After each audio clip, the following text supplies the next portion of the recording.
నమస్కారం, సుఖీభవకు స్వాగతం. ఈ రోజు సుఖీభవలో పిల్లలకు లంచ్ బాక్స్ లో ఏం పెట్టాలి? కోపంతో చిందులు తొక్కితే అనర్థాలే. పిల్స్ వాడకంతో బరువు పెరుగుతారా? ప్రమాదంలో వెన్నెముక దెబ్బతిందా? ఇంకా హెల్త్ టిప్. స్కూళ్లు మొదలైపోయాయి. ఇక పిల్లలు ఉన్న ఇంట్లో అయితే ఒకటే హడావిడిగా ఉంటుంది. ఉదయాన్నే పిల్లల్ని లేపి వారిని స్కూలుకు రెడీ చేయటం ఒక ఎత్తైతే, వారికి లంచ్ బాక్స్ తయారు చేయటం మరో ఎత్తు. పిల్లలకు ఇష్టమైన ఆహారాలు లేకపోయినా, వండిన ఆహారాలను సరిగ్గా ప్యాక్ చేయకపోయినా లంచ్ బాక్స్ అలాగే వెనక్కి వచ్చేస్తూ ఉంటుంది మనకి. అందుకే లంచ్ బాక్స్లో ఏం పెట్టాలో, ఏం పెడితే పిల్లలు ఇష్టంగా తింటారో అని తల్లులు తెగ ఆలోచిస్తూ తీవ్రమైన ఒత్తిడికి లోనవుతూ ఉంటారు. ఈ నేపథ్యంలో బడికెళ్లే పిల్లల లంచ్ బాక్సులో ఎలాంటి పదార్థాలు వండి పెట్టాలో, వారి ఎదుగుదలకు ఉపకరించే ఆహార పదార్థాలేమిటో ఇప్పుడు తెలుసుకుందాం.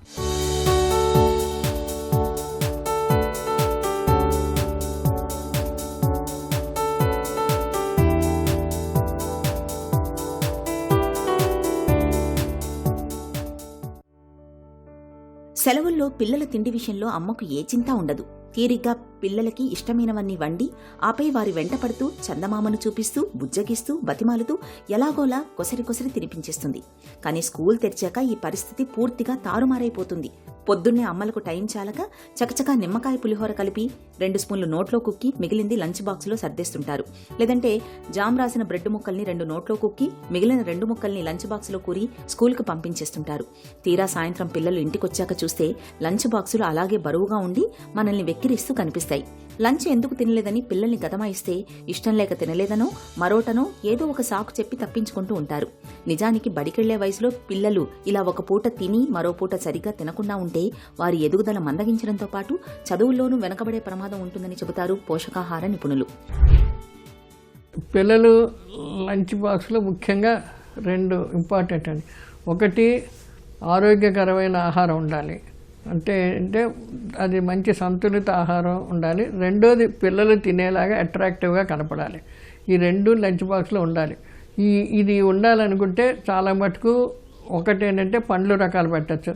పండ్లు, తర్వాత సాలడ్స్, కూరగాయలు, మొలకెత్తించిన గింజలు, ఇలాంటివి కొంచెం ఉప్పు, నిమ్మకాయ అన్నీ వేసి అది మంచిగా పెట్టచ్చు. ఇంకోటి ఏంటంటే అన్నంతో ఎన్నో రకాలుగా చేయొచ్చు. అన్నం ఫ్రైడ్ రైస్లా చేయొచ్చు, లేకపోతే చిన్న బిర్యానీ లాగా, టమాటో రైసు, ఎన్నో రకాల ఆకుకూరలతోటి, పుదీనా రైసు, కొత్తిమీర రైసు, ఇలా రకరకాలుగా వస్తున్నాయి. అలా ఏదైనా అలాంటివి పెట్టచ్చు. ఆకుకూర ఉండడం వలన వాటికి బాగా చాలా మటుకు ఖనిజ లవణాలు ఉంటాయి. అందులో విటమిన్ ఏ, కెరోటిన్ రూపంగా వస్తూ ఉంటుంది. ఆకుకూరలో చాలా రకాలైన పోషక విలువలు ఉంటాయి. అదేవిధంగా బియ్యం అనేటప్పుడు దాంట్లో కార్బోహైడ్రేట్స్, ఇంధనం ఎక్కువ ఉంటుంది, కొంత మాంసకృతులు కూడా ఉంటాయి. దీంతో పాటు పండ్లు కానీ, తర్వాత సాలడ్స్, క్యారెట్ కానీ, బీట్రూట్ కానీ పచ్చిగా కొన్ని పెడితే అప్పుడు అది సంపూర్ణమైన మంచి లంచ్ బాక్స్ కింద తయారవుతుంది. అంతేగాని ఏదో పిల్లలు అడుగుతున్నారు కదా అని చెప్పి వాళ్ళకేమో బయట నుంచి కుర్కూలు కొనుక్కోండి, లేకపోతే చిప్స్ కొనుక్కోండి, లేకపోతే ఇలా బర్గర్లు కొనుక్కోండి, అలా అనకుండా సాధ్యమైనంత మట్టుకు ఇంటిలో ఇలాగ చిన్నప్పటి నుంచి ఇలాంటి ఆహారం అలవాటు చేస్తూ ఉంటే వాళ్ళకి కంటిన్యూస్గా సమతుల్య ఆహారం దొరుకుతూ ఉంటుంది. వాళ్ళు బయట తిన్న దాని వల్ల ఎన్నో రకాల జబ్బులు వస్తూ ఉంటాయి. వాళ్ళకి అరగని సరిగ్గా ఉండకపోవచ్చు, నూనెలు సరిగ్గా ఉండొచ్చు, ఇలాంటివి వస్తూ ఉంటాయి. మన ఇంటిలో లంచ్ బాక్స్ని తయారు చేసే పద్ధతే ఉంటుంది. కొంత ఫ్రెష్ కూరగాయలు, లేకపోతే పండ్లు అలాంటివి వేరే బాక్స్లో పెట్టచ్చు. పళ్ళ జ్యూసులు పెట్టచ్చు. అవన్నీ వేరుగా పెట్టి ఒక బాక్స్లోనేమో ఈ అన్నము, కూరలు అవన్నీ కలిపి నీట్గా పెట్టి వాళ్ళు కలుపుకునేలాగా లేకుండా స్పూన్ వేసుకుని తినేలాగా పెట్టాలి. అలా ఉంటే వాళ్ళు చాలా హ్యాపీగా తింటారు. ఎదిగే వయసులో పిల్లలు కడుపు నిండుగా తినాలి. ఇందుకు వారి లంచ్ బాక్స్ విషయంలో ప్రత్యేక శ్రద్ధ తీసుకోవాలి. వాళ్ళకి ఇష్టమైనవి, వారు ఆసక్తిగా తినేవి, పోషకాల పరంగా సమృద్ధిగా ఉండేవి లంచ్ బాక్సులో ఉండేలా చూసుకోవాలి. ఇక పొద్దున్నే టిఫిన్గా పెట్టిన వాటినే లంచ్ బాక్సులో పెట్టకూడదు. లంచ్ బాక్సులో ఏదో ఒకటి సాయంత్రం కడుపు నిండుగా తినిపిద్దామని అనుకోవడమూ సరికాదు. పిల్లలకు ఏ సమయంలో ఏం పెట్టాలో అది సమయానుకూలంగా సమతులంగా పెట్టాలి. లంచ్ బాక్సులో సాధ్యమైనంత వరకు ధాన్యం, పప్పు, కాయగూరలు, పండ్లు, ఆకుకూరలు, నూనె, చక్కెర ఇలా 5-6 రకాల పదార్థాలు కలగలిసి ఉండేలా చూసుకోవాలి. వాళ్ళు ఇష్టంగా తినేలా ఉండాలి. బియ్యం, పప్పులు, క్యారెట్లు, బఠానీలు, బీన్సును కలిపి కిచిడీలా వండి పెట్టొచ్చు. చపాతీల్లో కూరగాయల ముక్కలు, ఆకుకూరల్ని కలిపి ఇవ్వచ్చు. చపాతీలని చుట్టగా చుట్టి వాటిలో ఉడికించిన కోడిగుడ్డు, కాయగూర ముక్కల్ని కూరి పెట్టొచ్చు. వెజిటబుల్ ఉప్మాను పెట్టడము మంచిదే. ఫ్రైడ్ రైస్ లాంటి వాటిలోకి పెసలు, మొలకెత్తించిన శనగలు వంటి వాటిని పెట్టడం వల్ల వాళ్ళకు అవసరమైన అన్ని పోషకాలు అందుతాయి. బ్రెడ్ ఉంది, దాన్నేమో శాండ్విచ్ల కింద చేయొచ్చు. అందులో ఆమ్లెట్ కానీ వేసి, లేదన్నా కూర పట్టి, లేకపోతే చిన్న చిన్న బన్ తీసుకొని దాంట్లో చిన్న కట్లెట్లా పెడితే బర్గర్ లాగా అవుతాయి. వాళ్ళకి అన్నీ ఇలా రకరకాలుగా పెడుతూ ఉంటే వాళ్ళు ఏమి పారేరు, బారలేదని చెప్పేసి ఆ లంచ్ బాక్స్ తీసి అక్కడ పాడేసి ఆ క్యాంటీన్లో ఏదో ఒకటి కొనుక్కొని తింటూ ఉంటారు. ఆ క్యాంటీన్లో ఆహారం మంచిది కాదు కాబట్టి ఇలాంటి ఆహార పదార్థాలు పెట్టుకుంటే మధ్యాహ్నం ఎక్కువగా ఉండడం వల్ల వాళ్ళకి మంచి సంతులిత ఆహారం, బ్యాలెన్స్డ్ డైట్ అంటూ వాళ్ళకి ఉపయోగపడుతూ ఉంటుంది. కంపల్సరీ ఒక పండు కానీ, కొంచెం పచ్చి కారగూరలు, ఒక సాలెడ్ కానీ కంపల్సరీ కొంత ఉండాలి. ఈ జ్యూసుల్లా ఇచ్చేదానికంటే పండులా ఇస్తూ ఉంటే వాళ్ళకి పీస్ వస్తుంది, కొంచెం శక్తిని ఇస్తూ ఉంటుంది. అది డీప్ ఫ్రైడ్ ఫ్రూట్స్ మరీ ఎక్కువ పెట్టకుండా ఈ రకంగా కట్లెట్స్ లాని, లేకపోతే బర్గర్లా కానీ, లేకపోతే శాండ్విచ్లు అవన్నీ మనం ఇంట్లో చేసి పెడుతూ ఉంటే వాళ్ళు హ్యాపీగా తింటారు. చేతితోటి కలుపుకోకుండా స్పూన్ తోటి శుభ్రంగా తినేలా పెట్టాలి. ఇంకోటి ఏంటంటే ఈ సాంబార్ అన్నం, పెరుగన్నం ఇవన్నీ నీటి రూపంగా పెడుతూ ఉంటే అవన్నీ బయటికి కారిపోయి వాళ్ళు అసలు తినడమే మానేస్తారు. అందుకని అలా లేకుండా గట్టిగా పొడిగా ఉండి ఈజీగా తినేలాగా పెడుతూ ఉంటే చాలా మంచిది. కొన్ని ఎండాకాలం అయిపోద్దంటే చాలా మటుకు వాళ్ళకి వేరే వచ్చిన బాటిల్లో మజ్జిగ కానీ, ఫ్రూట్ జ్యూస్ కానీ ఏదైనా ఇస్తుంటే వాళ్ళు ఎండల్లో తిరిగి వస్తారు కాబట్టి కళ్ళు తిరగకుండా ఉంటుంటుంది. అది వేరేగా పెట్టి ఇది వేరే భోజనం లాగా లంచ్ ప్యాక్ లాగా పెడుతూ ఉంటే వాళ్ళకి ఆరోగ్యకరంగా ఉంటూ ఉంటుంది, ఎనర్జెటిక్గా ఉంటుంది. వాళ్ళు చాలా ఆటలు ఆడతారు, చదువుతారు, చేస్తారు కాబట్టి వాళ్ళు ఎనర్జెటిక్గా కావాలనుకుంటే వాళ్ళకి కొంచెం ఇటువంటి ఇంధనము, తర్వాత ఏమో మాంసకృతులు అయి ఉండే ఆహారం ఎక్కువగా ఉంటే వాళ్ళకి శరీరంలో శక్తిని ఇస్తూ ఉంటుంది. జాగ్రత్తగా ప్యాక్ చేసి వాళ్ళకి కళ్ళకి అందంగా కనపడేలాగా పెడుతూ ఉంటే మంచిదండి. స్కూల్కి వెళ్లే పిల్లల లంచ్ బాక్సులో ఆహార పదార్థాలని ఎక్కువగా పెట్టకూడదు. ఎక్కువగా పెడితే సరిగ్గా తినలేరు. తక్కువ పెట్టినా అన్ని పోషక పదార్థాలు ఉండేలా జాగ్రత్త తీసుకోవాలి. ఆహార పదార్థాలన్నీ ఒకే బాక్సులోనే ఉండేలా చూసుకోవాలి. వేరువేరు బాక్సుల్లో పెడితే వాటిని తెరిచి తినడం అనేది పిల్లలకు కష్టంగా ఉంటుంది. తడిగా ఉండి జారిపోయే ఆహార పదార్థాలు కాకుండా పొడిగా ఉండే ఆహారాలు మేలు. అయితే రొట్టెలు, శాండ్విచ్ల వంటివి మధ్యాహ్నానికి బాగానే పొడిగా అయిపోతాయి కాబట్టి వాటిని అల్యూమినియం రేపర్లో చుట్టి పెట్టడం మేలు. నూనెలు ఎక్కువగా వాడిన పదార్థాలు పెట్టాలి. మా బాబుకు అది ఇష్టం ఉండదు, మా పాప అది తినదని పిల్లల ముందు చెప్పకూడదు. మా పిల్లలు అన్నీ తింటారని, మంచి పిల్లలని వారిని ప్రోత్సహిస్తుండాలి. తక్కువ పరిమాణంలోనే అన్ని పోషకాలతో కూడిన ఆహారాల్ని లంచ్ బాక్సులో సర్దాలి. లంచ్ బాక్సులో ఆహారంతో పాటు ఏదో ఒక పండు కూడా పెట్టాలి. మధ్యాహ్నం స్కూల్లో లంచ్ బాక్స్ తెరవగానే వాళ్ల మొహంలో ఆనందం కనిపించాలి. అబ్బా భలే లంచ్ అనిపించాలి. అప్పుడే పిల్లలు లంచ్ బాక్స్లోని పదార్థాలను ఇష్టంగా తింటారు. బడి వయసు నుంచే ఆహారం విషయంలో ఇలా ప్రత్యేక శ్రద్ధ తీసుకుంటే వాళ్లకు చక్కటి ఆహారపు అలవాట్లు అలవడతాయి. వారి ఎదుగుదల, ఆరోగ్యం దివ్యంగా ఉంటుంది. హెల్త్ న్యూస్ మీకోసం. మన కోపమే మన శత్రువు అనే సామెత మనకు బాగా పరిచయమే. వైద్య రంగం కూడా ఇదే విషయాన్ని నొక్కి చెబుతోంది. కోపం అనేది మన ఒంటికి, ఆరోగ్యానికి ఏమంత మంచిది కాదని అనేక అధ్యయనాల్లో వెల్లడైంది. అందుకే కోపం వస్తే దాన్ని దాచుకోకూడదని, ఏదో ఒక రూపంలో వెళ్లగక్కేయాలని కొందరు వాదిస్తూ ఉంటారు. ఈ వాదనను బలపరుస్తూ ప్రపంచవ్యాప్తంగా రేజ్ రూములని, స్మాష్ రూములని ప్రత్యేకంగా ఏర్పాటు చేస్తున్నారు. ఇక్కడ వస్తువుల్ని విసిరికొట్టడం, గట్టిగా అరవడం ద్వారా కోపాన్ని బయటపెట్టొచ్చు. ఇదంతా వినడానికి బాగానే ఉన్నా ఇదొక తప్పుడు అభిప్రాయమని, ఈ విధానంలో శరీరానికి మేలు కన్నా నష్టమే ఎక్కువని అంటుంది ఒహాయో స్టేట్ యూనివర్సిటీకి చెందిన పరిశోధన. ఇందులో భాగంగా శాస్త్రవేత్తలు కాలేజీ పిల్లలు మొదలుకొని విశ్రాంత జీవనం గడుపుతున్న వారిని, అలాగే వివిధ రకాల ఆర్థిక, సామాజిక నేపథ్యాలు ఉన్న వాళ్లని 10,000 మందిని ఎంచుకొని వారిపైన 154 రకాల అధ్యయనాలు చేశారు. ఈ మొత్తం పరిశోధనల ఫలితం ఏంటంటే ట్రాఫిక్ జామ్, ఆఫీస్ మీటింగ్, దాంపత్య జీవితంలో తలెత్తే గొడవలు, కారణం ఏదైనా బయటకు అరవడం, దాన్ని బలంగా వ్యక్తీకరించడం వల్ల గుండె కొట్టుకునే వేగం మరింతగా పెరిగి రక్తపోటు అదుపు తప్పి మరిన్ని అనార్థాలకు దారితీస్తున్నట్లు పరిశోధకులు గుర్తించారు. కోపాన్ని వెళ్లగక్కడానికి బదులుగా 1 నిమిషం నుంచి 4 నిమిషాల వరకు శ్వాస మీద దృష్టి పెట్టి శాంతంగా ఉండటమే ఈ సమస్యకు పరిష్కారమని పరిశోధకులు సూచిస్తున్నారు. అవాంఛిత గర్భాన్ని నిరోధించడానికి తీసుకునే నోటి మాత్రలపైన ఇవాళ మనలో చాలా మందిలో చాలా నమ్మకాలే కనిపిస్తున్నాయి. పిల్స్ వాడకంతో బరువు పెరుగుతారనే నమ్మకంలో నిజానిజాల గురించి డాక్టర్ ఏం చెప్తున్నారో ఇప్పుడు విందాం. మనము ఓసీ పిల్స్ అన్నవి మేము ఎక్కువగా ఇచ్చేది ఏంటంటే కాంట్రసెప్షన్కి తక్కువగా ఇస్తాను, in my practice at least. And OC pills తోటి డెఫినెట్గా మనకి బాడీలో వాటర్ రిటెన్షన్ అన్నది జరుగుతుంది. తద్వారా వాళ్ళకి హెడేక్స్ రావడము, మైగ్రేన్ అటాక్స్ రావడము, బరువు పెరగడము, కొందరికి పింపుల్స్ రావడము, కొందరికి పింపుల్స్ తగ్గడము, హెయిర్ ఫాల్ అన్నవి ఉండడం, ఇట్లాంటివన్నీ జరుగుతూ ఉంటాయి. So it is again subjective. ఒక పర్సన్కి అన్నీ ఇలా ఉండాలని లేదు. ఒక పర్సన్కి హెడేక్ వస్తే ఇంకొక పర్సన్కి వెయిట్ గెయిన్ ఉంటుంది, ఇంకో పర్సన్కి పింపుల్స్ వస్తే ఇంకో పర్సన్కి హెయిర్ ఫాల్ ఉంటుంది, కొందరికి 2-3 కలిపి కూడా సిమ్టమ్స్ లాగా ఉండొచ్చు అనమాట. And no drug is safe, no drug is 100% safe. Likewise OC pills కూడా అంతే. ప్రమాదానికి గురైనప్పుడు పొరపాటున కింద పడ్డప్పుడు కాళ్ళు చేతుల్లోని ఎముకలు విరగడం, ఫ్రాక్చర్లు కావటం మనకు అనుభవమే. అలాగే మన శరీరానికి ఇరుసు లాంటి వెన్నెముకలో కూడా ఒక్కోసారి పూసలు, జాయింట్లలోని ఫ్రాక్చర్లతో పాటు రకరకాల గాయాలవుతూ ఉంటాయి. ఇలాంటప్పుడు పేషెంట్ని ఆసుపత్రికి తరలించడంలో చాలా జాగ్రత్తలే తీసుకోవాల్సి ఉంటుంది. అలాగే వెన్ను గాయాలకు సత్వరమే వైద్యం అందించాల్సి ఉంటుందని చెబుతారు నిపుణులు. ప్రమాదంలో వెన్నుకు అయ్యే గాయాలు ఎలా ఉంటాయో, వాటికి ఎలాంటి చికిత్స అవసరం అవుతుందో డాక్టర్ని అడిగి ఇప్పుడు తెలుసుకుందాం.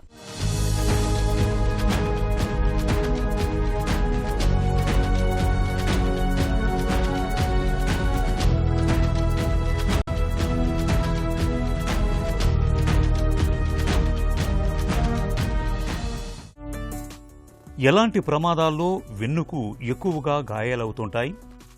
స్పైనల్ కార్డ్ ఇంజరీ అనేది ఇట్స్ వెరీ కామన్ మనకి యాక్సిడెంట్స్లో. ఎందుకంటే పర్టికులర్లీ మనం నెక్ తీసుకుంటే it is a most mobile structure. మనం ఇప్పుడు కార్లో ట్రావెల్ చేస్తున్నా, బైక్లో ట్రావెల్ చేస్తున్నా, వెనకాల నుంచి ఎవరన్నా వచ్చి ఫాస్ట్గా మనం గుద్దినప్పుడు ఫస్ట్ కదిలేది మన హెడ్ అండ్ నెక్ పార్టే. So neck injury and head injury are extremely common in high velocity accidents. అలాగే ఇప్పుడు మన ఛాతీ భాగం తీసుకుంటే అది కంప్లీట్గా రిబ్ కేజెస్ వల్ల స్టేబుల్గా ఉంటుంది. అలాగే మన ఛాతీ కింద మళ్ళీ నడుం భాగంలో మూమెంట్ ఉంటుంది. సో ఎక్కడైతే ఒక చోట మనకి ఫ్లెక్సిబిలిటీ లేదు ఛాతీ భాగంలో, అండ్ నెక్లో ఫ్లెక్సిబిలిటీ ఉంది, మళ్ళీ నడుంలో ఫ్లెక్సిబిలిటీ ఉండటం వల్ల ఆ జంక్షనల్ ఏరియాస్లో అంటే నెక్కి ఛాతీకి మధ్యలో అండ్ ఛాతీకి మళ్ళీ నడుంకి మధ్యలో కూడా ఫ్రాక్చర్స్ అయ్యే అవకాశం చాలా ఎక్కువ ఉంటుంది.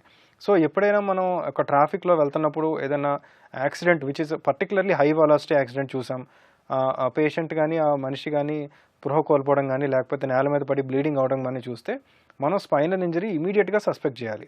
అలా సస్పెక్ట్ చేసినప్పుడు మనం మెల్లిగా జాగ్రత్తగా అబ్జర్వ్ చేసి బ్రీతింగ్ బాగా తీసుకుంటున్నారు, హార్ట్ బాగానే ఉందన్నప్పుడు కాళ్ళు చేతులు కూడా కదుపుతున్నారో లేదో చూడాలి. చూసిన తర్వాత ఏదైనా డౌట్ వచ్చినా, స్పర్శ తగ్గినట్టు అనిపించినా వెంటనే మనం ఆ పేషెంట్ని ట్రాన్స్పోర్ట్ చేయడంలో చాలా కేర్ తీసుకోవాలి. అంటే గబుక్కుని వెహికల్స్ నుంచి బయటికి పుల్ చేయడం అలాంటివి చేసినప్పుడు కంప్లీట్గా ఫ్రీ అయ్యాడా patient, neck, head, chest, legs అన్నీ కలిపి పట్టుకుని జాగ్రత్తగా బయటికి తీయాలి.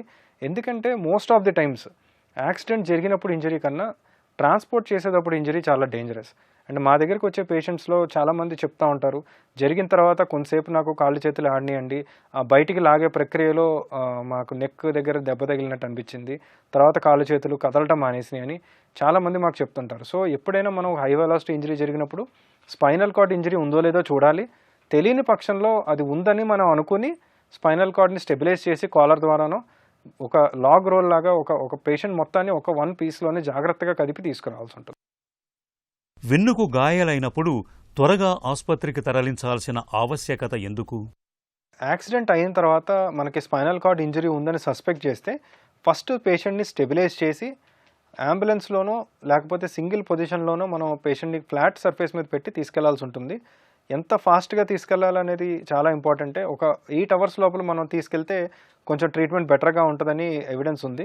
అలాగే మనం తీసుకెళ్లే ప్రాసెస్ కూడా చాలా స్టేబుల్గా ఉండాలి, సస్టైన్డ్ ట్రాన్స్పోర్ట్లో తీసుకెళ్ళాలి. అంత ఎమర్జెన్సీగా హై స్పీడ్స్లో తీసుకెళ్లాల్సిన అవసరం కూడా లేదు. జాగ్రత్తగా కుదుపులు ఎక్కువ లేకుండా నెక్ ఇంజరీ సస్పెక్ట్ చేస్తే కాలర్ వేయడం, ఛాతీ భాగం సస్పెక్ట్ చేస్తే ఫ్లాట్ సర్ఫేస్ మీద పడుకోబెడతాం, నడుము ఇంజరీ సస్పెక్ట్ చేస్తే నడుముకు బెల్ట్ వేసి కేర్ఫుల్గా స్టేబుల్గా మనకి హాస్పిటల్కి తీసుకెళ్లాల్సి ఉంటుంది. తీసుకెళ్ళిన తర్వాత మనకి మొత్తం ఎయిర్వే, బ్రీతింగ్ అన్నీ చెక్ చేసిన తర్వాత స్కాన్స్ ద్వారా సిటీ స్కాన్ కానీ ఎంఆర్ఐ స్కాన్ కానీ చేసి ఎంతవరకు ఇంజరీ జరిగింది, ఏ గ్రేడ్ ఆఫ్ ఇంజరీ అనేది చూసుకుని నిర్ధారణ చేసి దాన్ని బట్టి ఫర్దర్ ట్రీట్మెంట్ ఉంటుందండి. వెన్నెముకకు గాయాలైన వ్యక్తిని ఆసుపత్రికి తరలించటంలో ఎలాంటి జాగ్రత్తలు తీసుకోవాలి? యాక్సిడెంట్స్ జరిగినప్పుడు వెంటనే ఫస్ట్ ఎయిడ్ ఇవ్వడం ఎంత ఇంపార్టెంటో ట్రాన్స్పోర్ట్ చేయడం కూడా అంతే ఇంపార్టెంట్. మనం ఎమర్జెన్సీగా పేషెంట్ని హాస్పిటల్కి తీసుకెళ్ళాలి అనేది ఎంత అవసరమో జాగ్రత్తగా తీసుకెళ్ళడం కూడా అంతే అవసరం. మనం ఎమర్జెన్సీ అని చెప్పి పేషెంట్ని గట్టిగా పట్టుకుని లాగేసి ఆటోలోనో వాటిలోనో వేసుకుని తీసుకెళ్ళడం వల్ల collateral damage and major injuries అవ్వే అవకాశం కూడా ఉంటుంది. ఫస్ట్ యాక్సిడెంట్ జరిగినప్పుడు మనం పేషెంట్ బ్రీత్ చేస్తున్నాడా, హార్ట్ బాగానే ఉందా, స్పృహలో ఉన్నాడో చూడాలి. అంతా బాగానే ఉంటే ట్రాన్స్పోర్టేషన్కి కూడా స్టేబుల్ ట్రాన్స్పోర్టేషన్ అంటే అంబులెన్స్ కానీ ప్రాపర్గా ఉండే వెహికల్లో కానీ పెట్టి తీసుకెళ్ళటమే చాలా వరకు సేఫ్. ఎందుకంటే ఇప్పుడు మనకు ఒక half an hour to 45 minutes transport time పట్టినప్పుడు ఈ 45 నిమిషాల్లో కూడా ఆయనకి ఏదైనా మెడిసిన్స్ అవసరం ఉండొచ్చు, డ్రగ్స్ అవసరం ఉండొచ్చు, ఆక్సిజన్ అవసరం ఉండొచ్చు, ఏదైనా ఉండొచ్చు. సో మనం గబాలన వీటిల్ని మనం ఆటోలోనో ఎందులోనో పెడితే ఈ ట్రాన్స్పోర్ట్ టైంలో మనకి ఏదైనా అవసరం అయితే మనకు అది దొరకదు. సో ఇమీడియట్గా ఫస్ట్ చేయాల్సింది ఏంటంటే ఒక మనిషి ఏమో పేషెంట్ దగ్గర కూర్చుని మనకు తెలిసినంత వరకు అసెస్ చేయాలి. అన్నీ బాగానే ఉన్నాయా, డ్రెస్సింగ్ అంతా బాగానే ఉందా, లోపల ఏదన్నా ఇంజరీస్ జరిగినాయా జస్ట్ చెక్ చేయాలి. ఆ తర్వాత మనం పేషెంట్ని ఒక ఫ్లాట్ సర్ఫేస్ మీద పడుకోబెట్టాలి. అది కూడా ఒకే పీస్లో అంటే హెడ్ నెక్ అన్నీ కలిపి పట్టుకుని జాగ్రత్తగా తీసుకురావాలి. ఆ తర్వాత బాగానే బ్రీత్ చేస్తున్నాడు, మేజర్గా లేదు అనిపించినప్పుడు ఒక అంబులెన్స్కి కాల్ చేసి అది వచ్చేంతవరకు వెయిట్ చేసి మళ్ళీగా తీసుకురావడమే కరెక్ట్. వెంటనే మనం వాటర్ ఇవ్వడం కానీ, పేషెంట్ని అటు ఇటు కదపడం కానీ, ఏదైనా తినడానికి ఇవ్వడం కానీ, మనం ఒక కాళ్ళు చేపట్టుకుని ఒకళ్ళే లేపి ఆటోలో కూర్చోబెడతాం కానీ ఇలాంటివి చేయడం వల్ల మనకి డ్యామేజ్ ఎక్కువ జరిగే అవకాశాలు ఉంటాయి. సడన్గా ఎమర్జెన్సీ అయింది, పేషెంట్ అసలు స్పృహలో లేడు, మాట్లాడలేదు, బ్రతుకున్నారో లేదో కూడా తెలియదంటే that is a second story. But స్టేబుల్గా ఉన్నారని మనకు అనిపించినప్పుడు ఒక 5-10 నిమిషాలు వెయిట్ చేసి స్టేబుల్ ట్రాన్స్పోర్ట్లోనే తీసుకురావడం బెటర్. వెన్నులో గాయాలకు సర్జరీ ఎప్పుడు, ఎలాంటి పరిస్థితుల్లో చేస్తుంటారు? స్పైనల్ కార్డ్ ఇంజరీస్లో యూజువల్గా ఆపరేషన్ అనేది ఇమీడియట్గా చేయడం జరుగుతుంది. అది ఎప్పుడు నిర్ధారణ చేస్తామంటే there are different grades of injury. అందులో ఏషియా క్లాసిఫికేషన్ ఉంటుంది. అంటే గ్రేడ్ ఏ అంటే కంప్లీట్గా కాళ్ళు చేతులు పడిపోయి ఇంకా 0 పవర్ ఉన్నట్టు, గ్రేడ్ బి అంటే మినిమల్ పవర్ ఉన్నట్టు, గ్రేడ్ సి అంటే ఒక 50 to 60% డ్యామేజ్ అయింది, గ్రేడ్ డి అంటే ఆల్మోస్ట్ నార్మల్, సెన్సేషన్స్ ఒకటి కొంచెం తగ్గుతాయి. సో ఈ గ్రేడ్స్ బైగా మన పేషెంట్స్ని మనం క్లాసిఫై చేస్తాం. దాంతోపాటు అసలు మనకు సర్జికల్ ఇండికేషన్ ఏంటనేది చూస్తాం. న్యూరలాజికల్ రికవరీ కోసం సర్జరీ చేస్తున్నామా, స్పైనల్ స్టెబిలైజేషన్ కోసం సర్జరీ చేస్తున్నామా అనేది మనం ఆలోచించాలి. ఒక డాక్టర్ దాన్ని నిర్ధారణ చేసిన తర్వాత అవసరమైతే ఇమీడియట్గా అంటే ఒకవేళ పేషెంట్ హాస్పిటల్కి వచ్చినప్పుడు కొంతవరకు పవర్ తగ్గి ఇంకా ఎక్కువ అయిపోతుంది అంటే ఇంకా పవర్ తగ్గిపోతుంది, ఇంకా కాళ్ళల్లో నా స్పర్శ తగ్గుతుంది, ఇంజురీ పెరుగుతుంది అనిపిస్తే ఇమీడియట్గా యాక్ట్ చేయడం జరుగుతుంది. కొంతమంది ఏంటంటే స్టెరాయిడ్స్ ఇచ్చి ఒక 1-2 డేస్ వెయిట్ చేసి పేషెంట్ స్టెబిలైజ్ అయ్యాక చేస్తారు. కొంతమంది ఇమీడియట్గా డెసిషన్ తీసుకుని చేస్తారు. That depends on the surgeons expectancy and surgeon ఒక క్లినికల్ అసెస్మెంట్ బట్టి డిపెండ్ అయి ఉంటుంది. కొంతమంది స్టెరాయిడ్స్ వల్ల యూజ్ ఉందంటారు, కొంతమంది లేదంటారు. బట్ కొంత మినిమల్ మనకి ఉన్న ఎవిడెన్స్ ఏంటంటే ఫస్ట్ 8 అవర్స్లో ఇస్తే ఒక 1 గ్రేడ్ 2 అట్లా పవర్ పెరిగే అవకాశం ఉంటుందని మనకు ప్రూఫ్ ఉంది. సో ఒకవేళ పేషెంట్ యంగ్ పేషెంట్ అయ్యండి, మేజర్ కోమాబిలిటీస్ లేకపోతే ఒక ఫస్ట్ 8 అవర్స్ లోపల పేషెంట్ హాస్పిటల్కి వస్తే మనం స్టెరాయిడ్స్ ఇచ్చి వెంటనే స్టెబిలైజ్ చేస్తే ఫర్దర్ డ్యామేజ్ జరగకుండా ఉండే అవకాశాలు ఎక్కువ ఉంటాయి. వెన్నెముక గాయాల నుంచి కోలుకునే ప్రక్రియ ఎలా ఉంటుంది? స్పైనల్ ఇంజరీస్ జరిగిన తర్వాత మనం మళ్ళీ గ్రేడింగ్ బట్టే రికవరీ ఉంటుందండి. పార్షియల్ ఇంజరీస్లో అంటే గ్రేడ్ ఏషియా బి కానీ సి కానీ కొంతవరకు ఏలో జనరల్గా రికవరీ ఉండదు. బీసీడీ గ్రేడ్స్లో ఒకవేళ ఇమీడియట్గా మనం సర్జరీ చేసి స్టెబిలైజ్ చేసి స్పైనల్ రీహాబ్ బాగా ఫిజియోథెరపీ మంచిగా చేసుకుంటే 50 to 60% పేషెంట్స్ ఇంప్రూవ్ అవుతారు. 90% ఇంప్రూవ్మెంట్ జరుగుతుంది. అంటే మనకు ప్రీ సర్జికల్ పవర్లో ఆల్మోస్ట్ గ్రేడ్ 4+ వరకు వచ్చే అవకాశాలు చాలా వరకు ఉంటాయి. అన్లెస్ అది గ్రేడ్ ఏ అయి ఉండి స్పైనల్ కార్డ్లో ఆల్మోస్ట్ వాటర్ వచ్చేసి స్పైనల్ కార్డ్లో ఎడిమా ఫామ్ అయ్యి మనకి కంప్లీట్ ఇంజరీ అయిన ట్రాన్సాక్షన్ అయితే తప్ప యూజువల్గా పార్షియల్ ఇంజరీస్లో రికవరీ ప్యాటర్న్స్ అనేది ఫిజియోథెరపీతో బాగానే ఉంటాయి. వెన్నుకు గాయాలు అవ్వకుండా ఎలాంటి జాగ్రత్తలు తీసుకోవాలి? సో స్పైనల్ కార్డ్ ఇంజరీస్ మనకి most of the time prevent చేయడమే కరెక్ట్. మన పోలీస్ వాళ్ళు, మన గవర్నమెంట్ మనకి చాలా ఇన్స్ట్రక్షన్స్ ఇస్తారు. Safe distance spinal cord injuries జరగకుండా ఉండాలంటే మనం అవతల వెహికల్కి మన వెహికల్కి ఒక సేఫ్ డిస్టెన్స్ మెయింటైన్ చేయాలి. అలాగే మన వెనకాల వచ్చే వాళ్ళు కూడా ఎంతవరకు దగ్గరకు వస్తున్నారు అనేది మనం అబ్జర్వ్ చేసుకుంటూ ఉండాలి మిర్రర్స్లో.